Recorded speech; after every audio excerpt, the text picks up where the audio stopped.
আমরা র্যালি করব, আমরা র্যালি করে আমাদের সভা সমাবেশ করব। কালকে আমাদের আরও কিছু কর্মসূচি রয়েছে। আমি একটি কথাই বলতে চাই, জাতীয়তাবাদী স্বেচ্ছাসেবক দল হাঁটি হাঁটি পা করে আজকে এই পর্যায়ে বাংলাদেশের সর্ববৃহৎ একটি সংগঠনে পরিণত হয়েছে।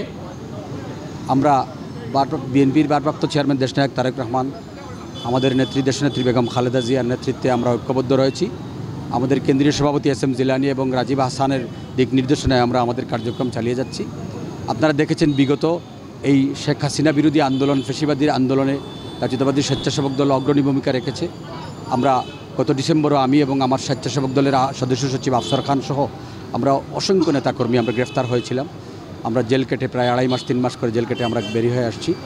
এই আন্দোলনে আমাদের অগ্রণী ভূমিকা ছিল। আমরা মনে করি আজকে আমাদের প্রতিষ্ঠাবার্ষিকীতে এটাই পণ যে আমরা যতক্ষণ পর্যন্ত এই ফ্যাসিবাদ আন্দোলন, ফ্যাসিবাদের নায়ক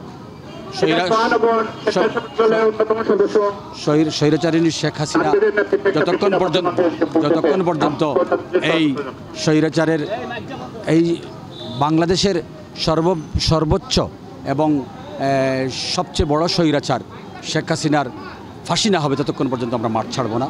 আমরা সবাইকে ঐক্যবদ্ধভাবে সিলেটের যে কোনো অপ্রীতিকর ঘটনা এবং আওয়ামী বাকশালী চক্র যারা অতীতে বিভিন্ন ধরনের নৈরাজ্য লুটতরাজ চালিয়েছে তাদের বিরুদ্ধে আমরা সোচ্চার রয়েছি। আমরা মাঠে রয়েছি। আমরা সিলেট মহানগরকে পাহারা দেব যাতে সিলেটের কোথাও এই সকল নৈরাজ্যবাদ এবং ফেসিবাদের প্রেতাত্মারা যাতে পুরো অবস্থান নিয়ে আনতে পারে। প্রতিষ্ঠাবার্ষিকী উপলক্ষে আমাদের মহানগর স্বেচ্ছাসেবক দল এখান থেকে র্যালি নিয়ে যাবে এবং এখানে স্বেচ্ছাসেবক দল নেতাকর্মীদের মধ্যে যে উৎসাহ উদ্দীপনা দেখা যাচ্ছে যে এটা সত্যি আনন্দের ব্যাপার। সবচেয়ে বড় আনন্দের ব্যাপার হচ্ছে যে আজকে দেশ যে শেখ হাসিনা মুক্ত হয়েছে, আজকে দেশ এমন একটি পর্যায়ে গিয়েছিল যে যদি আমাদের ছাত্র জনতা যদি এভাবে রাজপথে না নামতো এবং বিশেষ করে ছাত্র জনতার ডাকে এই যে বাংলাদেশের সর্বস্তরের জনগণ এবং বাংলাদেশ জাতীয়তাবাদী দল এবং অন্যান্য রাজনৈতিক দলের নেতৃবৃন্দ রাজপথে ঝাঁপিয়ে পড়ার কারণেই আজকে এই বিজয় অর্জন হয়েছে। আজকে দীর্ঘদিন পরে শেখ হাসিনা যে পালিয়ে গিয়েছে, জাতি যে মুক্ত হয়েছে, এটা আমি আল্লাহর কাছে শুকরিয়া আদায় করি।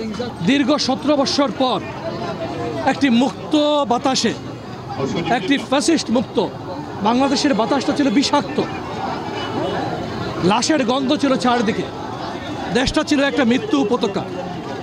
এই মৃত্যু উপত্যকা পাহাড় দিয়ে অনেক রক্ত পাড়ি দিয়ে আজকে বাংলাদেশ একটি গণ অভ্যুত্থানের মধ্য দিয়ে একটি মুক্ত পরিবেশ বিরাজ। সেই মুক্ত বাতাসে, মুক্ত পরিবেশে আজকে স্বেচ্ছাসেবক দলের এই প্রতিষ্ঠাবার্ষিকীতে আমাদের একটাই চাওয়া থাকবে, আগামী দিনের যে নতুন বাংলাদেশ বিনির্মাণ করব আমরা, সেই বাংলাদেশ বিনির্মাণে স্বেচ্ছাসেবক দল তাদের কার্যক্রমকে, তাদের জনহিতকর কার্যক্রমকে আরও সুন্দরভাবে সামনে এগিয়ে নিয়ে যাবে। আমরা বিগত দিনগুলোতে দেখেছি যে যখনই বাংলাদেশ জাতীয়তাবাদী দল অথবা তার অঙ্গ এবং সহযোগী সংগঠনের যে কোনো কর্মসূচি বাস্তবায়নের ক্ষেত্রে প্রধান প্রতিবন্ধকতা ছিল পুলিশ, সেটি আমরা সকলেই দেখেছি। এবং পুলিশের সেই অপতৎপরতা, পুলিশের সেই নির্যাতন, নিপীড়ন, ভয়ভীতি, নেতাকর্মীদের গ্রেফতার, গায়েবী মামলা, বাসাবাড়িতে আক্রমণ, অসময়ে বাসায় রেইড দেয়া, বাসার সদস্য যারা আছেন তাদের সাথে খারাপ আচরণ করা, এগুলো তারা গত 15 বছর করেছে। তো আমাদের সেই 15 বছরের যে দীর্ঘ ইতিহাস, সেটি বঞ্চনার, কষ্টের, ত্যাগের, রক্ত ঝরানো দিনগুলো ছিল। কিন্তু আমাদের স্বেচ্ছাসেবক দলসহ আমাদের অন্যান্য সংগঠন কিন্তু কখনো পিছপা হয়নি।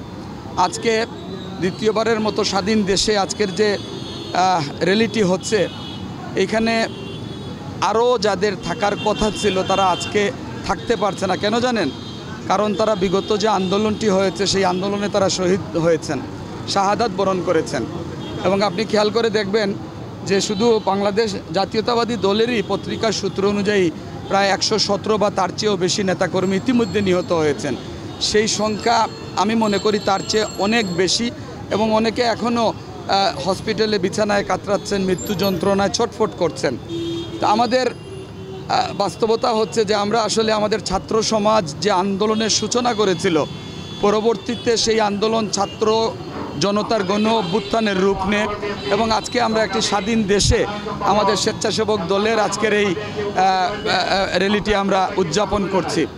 আমরা শুধু এইটুকুই বলবো যে আমাদের ছাত্র সমাজ আমাদেরকে যে দিক নির্দেশনা দিয়েছে, আমাদের ছাত্র গণ অভ্যুত্থানের মাধ্যমে যে দেশটি স্বাধীন হয়েছে, যে দেশের বাকস্বাধীনতা ফিরে এসেছে, গণতন্ত্র ফিরে এসেছে, এবং আজকে মানুষ স্বাধীনভাবে কথা বলতে পারছে, আজকে গণতান্ত্রিক পরিবেশে রাজনৈতিক দলগুলো তাদের কর্মকাণ্ড পরিচালনা করছে, এটি অব্যাহত থাকবে সেটি আমরা প্রত্যাশা করি। এবং আমাদের তরুণ প্রজন্মের যে প্রত্যাশাটুকু আছে সেটি বাস্তবায়নের ক্ষেত্রে বর্তমান সরকার এবং প্রশাসন কাজ করবে আমরা বিশ্বাস করি।